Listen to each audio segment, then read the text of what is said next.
estos ejercicios muy básicos para empezar, ¿no? Entonces, este es el ejercicio 1 que dice: hallar la fuerza resultante de cada uno de estos sistemas de fuerzas, ¿no? Vamos a empezar por el apartado A. Entonces tenemos... estos ejercicios se pueden hacer de varias maneras. Quiero decir, a ver, para empezar, se pueden hacer gráficamente o numéricamente, y también pues podemos hacerlo con distinto orden, digamos, de prioridad, de hacer primero una la 1 con la 2, o primero la 2 con la 3, o lo que sea, ¿no? Entonces, en este caso, vamos a hacerlo un poco de las dos maneras, numéricamente y gráficamente. Por ejemplo, yo sumaría primero la 2 con la 3, ¿por qué? Porque están en la misma dirección. Entonces, es muy sencillo. Simplemente, o sea, gráficamente sería poner, por ejemplo, ponemos aquí la 2 y ponemos la 3 a continuación, es decir, desde la punta de esta ponemos aquí la 3, y el resultado sería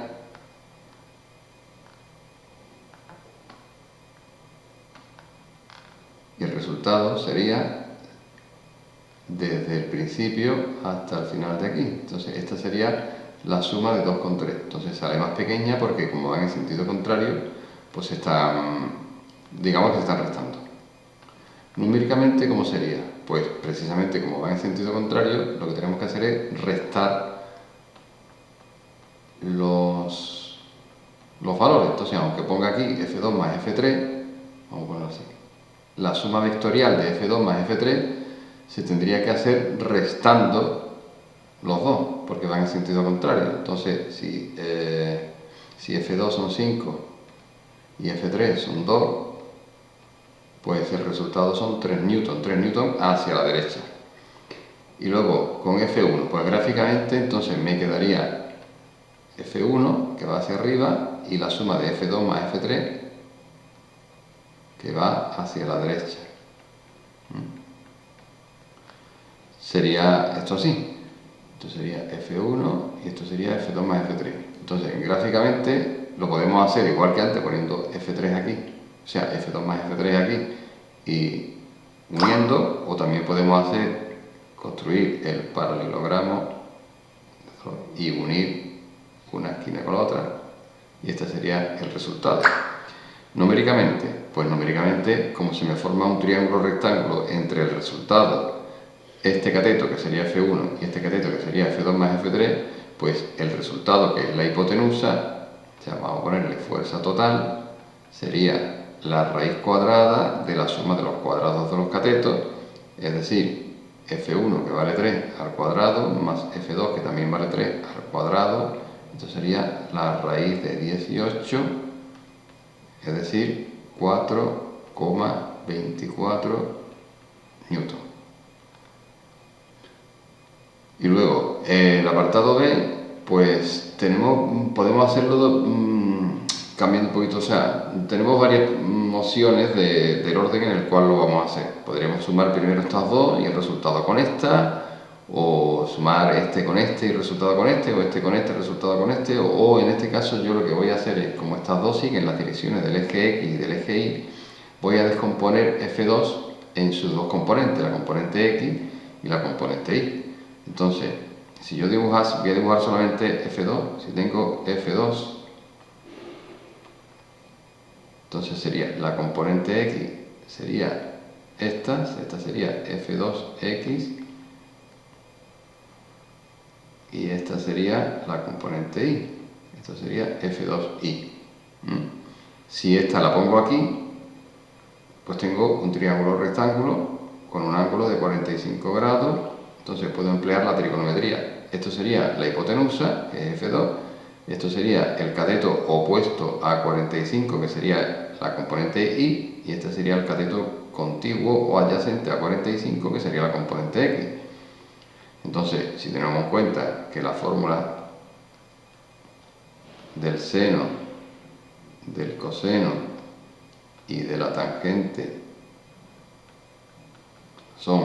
esta es cateto opuesto partido de la hipotenusa, esta es cateto contiguo o adyacente partido de la hipotenusa, y esta es cateto opuesto partido de cateto contiguo, pues en este caso, por ejemplo, si quiero el cateto contiguo, que sería la componente x, pues cogería esta fórmula de aquí, porque el coseno de 45 lo sabemos, o sea, lo podemos mirar en la calculadora, la hipotenusa es f2, así que f2x, que sería el cateto contiguo, sería el coseno de 45 por la hipotenusa, que es f2, es decir, f2 que vale 6, el coseno de 45 que vale raíz de 2 partido por 2, el resultado de esto es 4,24 newton.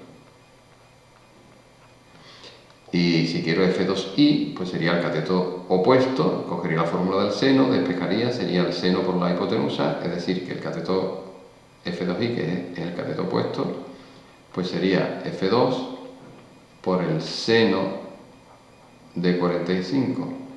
Como nos da la casualidad de que el seno y el coseno de 45 valen lo mismo, me va a volver a salir 4,24 newton. Y entonces ahora lo que tendría el cuerpo y tendría F3 que va hacia abajo,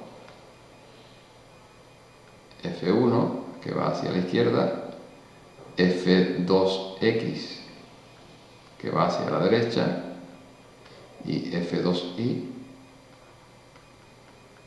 que va hacia arriba. Se me quedaría así. Entonces, ¿qué voy a hacer? Voy a sumar estas dos que van en la misma dirección, estas dos que van en la misma dirección, y cuando tenga los resultados voy a sumar los dos. Entonces, esta con esta sería, a ver, F2i vale 4,24 y F3 vale 4. Como van en sentidos opuestos, la suma se va a convertir, digamos, en una recta, o sea, en realidad sería F2i menos F2, menos F3, que diga, perdón. Es decir, 4,24 menos 4, 0,24 newton. Y aquí igual, F2x va hacia la derecha, F1 hacia la izquierda, así que en realidad lo voy a tener que restar, sería F2x menos F1, y sería igual porque vale lo mismo, vale 4,24 y este también vale 4, así que el resultado vuelve a ser 0,24 newton.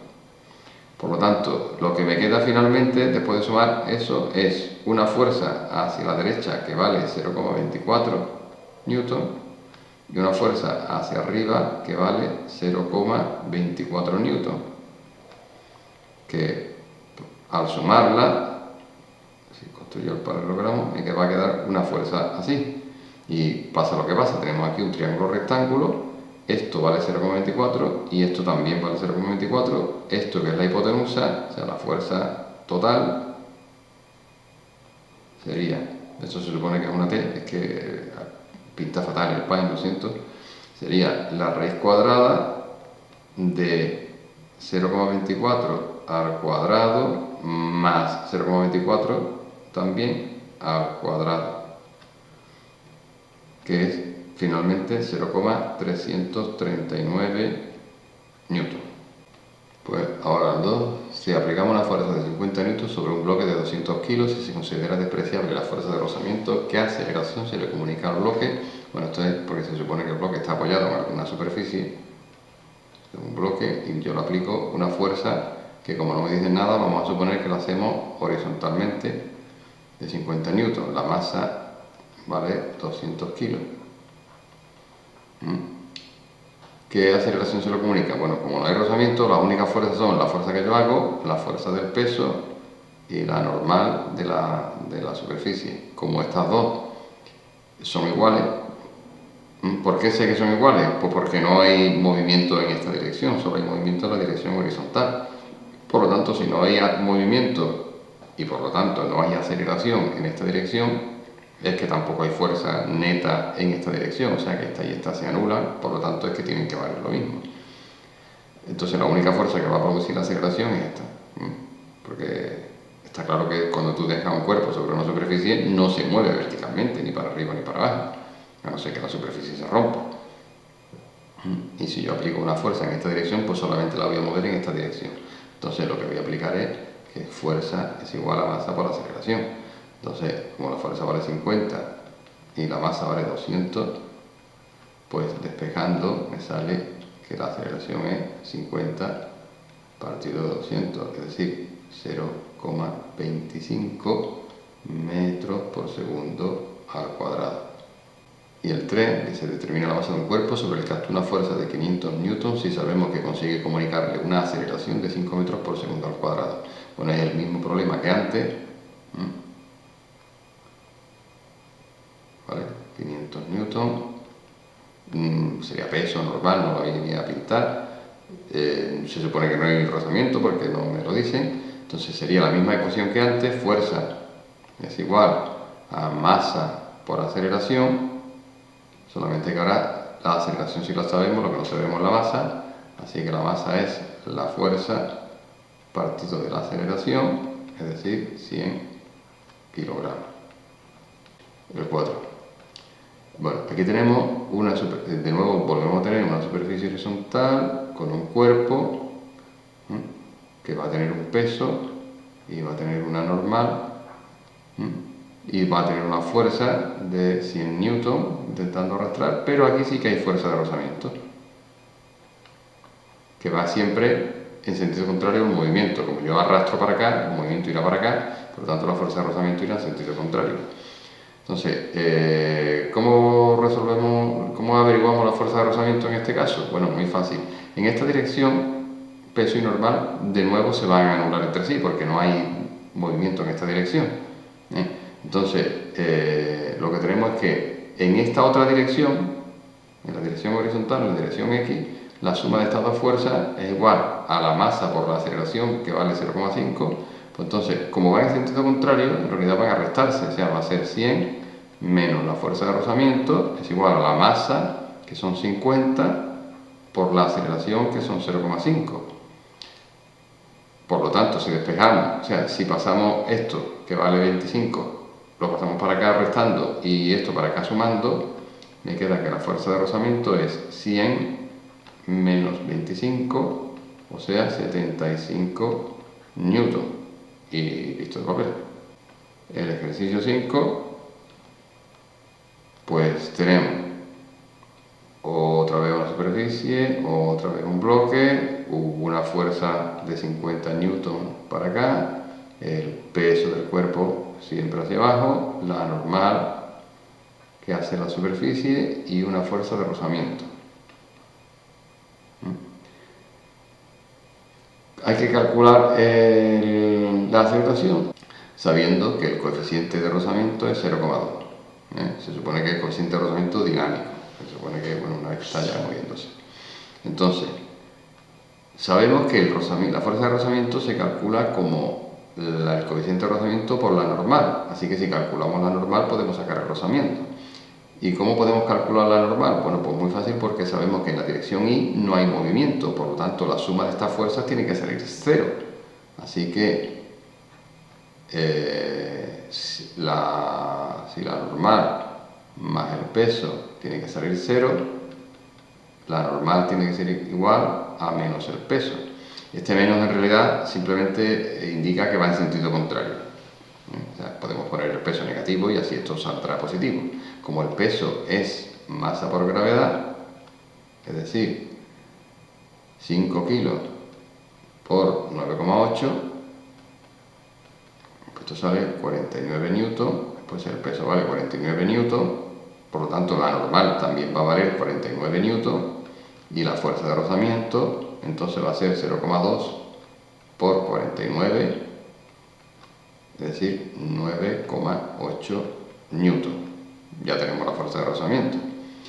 Así que ahora cogemos la dirección horizontal y la suma de las dos fuerzas tiene que ser igual a la masa por la aceleración. Como van en sentido contrario, las vamos a restar. 50 menos 9,8 tiene que ser igual a la masa, que son 5, por la aceleración, que no la sé, ¿no? Es lo que pretendo calcular. Así que la aceleración será 50 menos 9,8, que vale 40,2, partido de 5, es decir, 8,04 metros por segundo al cuadrado. Y para terminar vamos a ver el 6. Dice que tiramos de un bloque con una fuerza de 50 newton que forma 65 grados con la horizontal. Vamos, tenemos de nuevo una superficie con un bloque, con su peso, con la normal que hace la superficie, y en este caso tenemos una fuerza que ya no va horizontalmente, sino que hace 65 grados y que vale 50 newton. Entonces, como se supone que el rozamiento es nulo, estas son las únicas fuerzas que tenemos. Entonces, me dice, a ver, dibuja todas las fuerzas. Bueno, pues estas son, ¿vale? El peso, esta sería el apartado A. El peso, la normal y la fuerza que estamos haciendo. ¿Qué aceleración se le proporciona al bloque? Bueno, pues en realidad en la dirección Y no va a haber movimiento. Bueno, o podría haberlo. A ver, ¿cuándo podría haber movimiento? Pues si la componente Y es más grande que el peso, entonces lo va a conseguir levantar. Si es igual o más pequeño, no. Vamos a comprobar que la componente Y no sea más grande que el peso. ¿El peso cuánto vale? El peso vale masa por gravedad. Entonces sería 20 por 9,8, que son 176 newton. Si la componente esta vale más, lo va a levantar, pero es imposible que valga más, porque la fuerza entera vale 50 newton, que ya es más pequeño que esto, pues la componente Y será todavía más pequeña de 50 newton, por lo tanto es imposible que valga más que esto, así que directamente podemos descartar que lo vaya a levantar. Por lo tanto, el movimiento tiene que ser hacia la derecha, porque esto se va a descomponer en una componente X, aquí, y en una componente Y hacia arriba, que por razonamiento, Y hemos visto que es más pequeña que esta. Así que vamos a calcular la componente X por trigonometría. Si pintamos el triángulo rectángulo formado por FI, FX y F, esto vale 65 grados, pues FX es el cateto contiguo a 65 y FI el cateto opuesto. Pues simplemente vamos a usar la fórmula del coseno, y FX va a ser igual a F, que es la hipotenusa, por el coseno de 65, es decir, 50 por el coseno de 65, que vale 21,13 newton. Así que ya esta sería la única fuerza que actúa en dirección horizontal, por lo tanto esa fuerza, sabiendo que fuerza igual a masa por aceleración, esa fuerza tiene que ser igual a la masa por la aceleración, por lo tanto la aceleración sería la fuerza partido de la masa, es decir, 21,13 partido de 20 igual a 10,57 metros por segundo al cuadrado. ¿Y cuánto vale la fuerza normal? Bueno, pues la fuerza I, vamos a calcularla, que sería F, ¿no?, por el seno de 65, que vale 45,32 newton. Entonces esto más la normal menos el peso, ¿por qué menos? Porque va en sentido contrario, son 176 newton, tiene que ser igual a 0. ¿Por qué? Porque no hay movimiento en dirección vertical, por lo tanto la normal será 176, que pasa sumando, menos 45,32, que pasa restando, es decir, 130,68 newton.